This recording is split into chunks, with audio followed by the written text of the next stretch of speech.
back to The Explainer. Today, we're diving into an absolutely wild stretch of history from 2 Kings chapters 3 through 5. We're talking massive geopolitical conflict, armies facing death in the desert, mind-bending optical illusions, and some deeply personal miracles. It's a packed narrative, and we're going to look at the sharp moral lessons from these texts that are, surprisingly, just as relevant today. Right off the bat, let's anchor ourselves with our source text. The author actually kicks things off by saying, "Hello everyone, this is TN Inside. Let's begin by reading today's scripture passage from the book of 2 Kings, chapters 3 to 5. So that is exactly what we're going to unpack. Okay, let's dive into this. Here's our roadmap for today. We'll start with an introduction to Elisha, then explore the Moabite war miracle, dive into miracles of everyday provision, witness the healing of Naaman the Aramean, and finally, we'll look at the cost of greed. Let's get moving. Section 1. Introduction to Elisha. Finding hope in dark times. So the political situation here? It escalates at lightning speed. Following the death of the infamous king Ahab, his son Joram takes the throne. Well, the king of Moab instantly spots a moment of weakness and rebels against Israel, straight up refusing to pay their usual tribute. This prompts Joram to form a massive military alliance with King Jehoshaphat of Judah and the king of Edom. But here's the kicker. During their 7-day march, this imposing coalition faces a devastating crisis. They completely run out of water. I mean, picture it. You've got 3 kings and a massive allied army literally facing death in the desert before they even spot a single enemy soldier. Moving into Section 2. The Moabite War Miracle.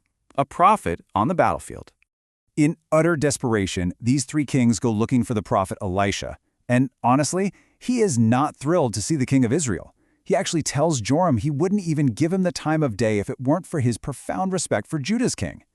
To calm his high emotions and hear God clearly, Elisha calls for a harpist. And what happens next is just a brilliant military miracle, aided by a touch of divine special effects. Heavy overnight rains flood the trenches from the direction of Edom without a single drop of rain falling on the actual camps. As the morning sun rises, it reflects off all this new water, creating a perfect optical illusion of blood. The Moabites mistakenly assume the allied kings just slaughtered each other, rushing carelessly to plunder, and basically walk right into a devastating trap. Section 3. Miracles of Everyday Provision. From the battlefield to the home. Now, our source material shifts gears a bit in chapter 4. We move away from these massive national conflicts to zoom in on Elisha's personal miracles among everyday people. It's a rapid-fire sequence of events. He multiplies a widow's single flask of oil to literally save her 2 sons from slavery. He prophesies a child for a wealthy Shunammite woman and later miraculously resurrects him. During a severe famine, he purifies a pot of deadly poisonous wild gourd stew accidentally made by his disciples. And finally, he miraculously multiplies just 20 small barley loaves to feed 100 men and actually has food left over. And this brilliantly illustrates a huge theological point from our source. I mean, the parallels are undeniable. Elisha multiplies a widow's oil and feeds 100 men with just 20 loaves. Centuries later, Jesus feeds 5,000 with just a few loaves and fishes. The source presents these Old Testament miracles as a direct, intentional foreshadowing of Jesus' own ministry of miraculous provision. It's like seeing the blueprint. Let's zoom back in on the Shunammite woman's faith for a second, because it builds this incredibly powerful mini-narrative. Her son dies right in her arms, likely from severe sunstroke during the harvest. What does she do? She immediately travels 40 kilometers to Mount Carmel to urgently seek out Elisha. Interestingly, when Elisha's servant places the prophet's staff on the boy's face, absolutely nothing happens. The text shows us the staff wasn't some kind of magic wand. The miracle ultimately required Elisha's faithful personal intercession. Elisha arrives, prays intensely, and the boy miraculously sneezes 7 times and opens his eyes. Just incredible. We actually see another fascinating parallel right here. Elisha uses a simple handful of flour to miraculously neutralize deadly poison in that wild gourd stew. It instantly echoes Jesus' famous miracle at Cana, turning water into wine. Both of these moments show a divine transformation of physical elements to provide for and protect the people. Which brings us to Section 4. Healing Naaman the Aramean. God's power reaches beyond Israel. This is really the climax of the narrative in chapter 5, shifting from Israelite insiders to a powerful foreign enemy. Meet Naaman. He is a highly respected, immensely powerful military commander for Aram, which is a hostile nation.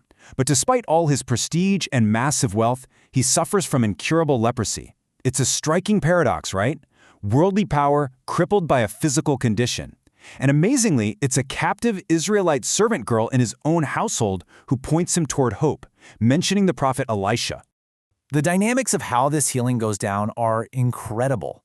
Naaman rolls up with his impressive horses and chariots, totally expecting a grand, respectful ceremony. Instead, Elisha doesn't even bother to come outside. He just sends a messenger telling Naaman to go wash in the muddy Jordan River 7 times. Well, Naaman's immense pride is so deeply wounded that he flies into an absolute rage. Thankfully, his servants wisely intervene. They point out that if the prophet had asked for something super difficult, he'd have done it in a heartbeat. So Naaman swallows his pride, washes 7 times, and his flesh is completely restored. He literally almost missed his miracle entirely because of his own ego. The result is a profound conversion. Naaman declares, "Now I know that there is no God in all the world except in Israel." He is so completely transformed that he asks for 2 mule loads of Israelite dirt to take back home. It's the ancient equivalent of importing a piece of holy ground. He commits to worshiping only God, even preemptively asking forgiveness for when his secular duties will require him to physically bow in his king's pagan temple of Ramon. Finally, Section 5, The Cost of Greed, the Fall of Gehazi. Our source material takes a very sharp cautionary turn here, proving that physical proximity to miracles doesn't guarantee a pure heart. See, after the healing, Naaman tries to lavish Elisha with wealth. Elisha adamantly refuses, wanting to show that God's grace absolutely cannot be bought. But Elisha's servant, Gehazi, he gives in to materialism. He secretly chases after Naaman, fabricates a story about unexpected guests, and falsely claims a massive amount of silver and clothes in Elisha's name. He hides the stolen goods and then foolishly attempts to lie right to a prophet's face. Not a smart move. So the crucial point is this devastating contrast set up by the narrative. On one side, you have Naaman, the foreigner, an enemy commander who gave up his pride, embraced faith, and was completely healed of his leprosy. On the exact opposite side, you have Gehazi, the insider, a prophet's own servant who surrendered to greed, lied for wealth, and, as a direct punishment, was cursed with the very same leprosy that had just left Naaman. It is a powerful warning about the blinding dangers of materialism. We'll end this explainer with a thought-provoking challenge drawn directly from the opening prayer of our source material. The text ultimately asks, "In the midst of dark realities, who is the true king and master of your life?" It challenges us to reflect on whether we are pursuing humble faith like Naaman or chasing the destructive materialism of Gehazi. It's definitely a heavy question to consider. Thanks so much for joining us as we unpacked 2 Kings 3-5. Keep learning, and we'll see you next time.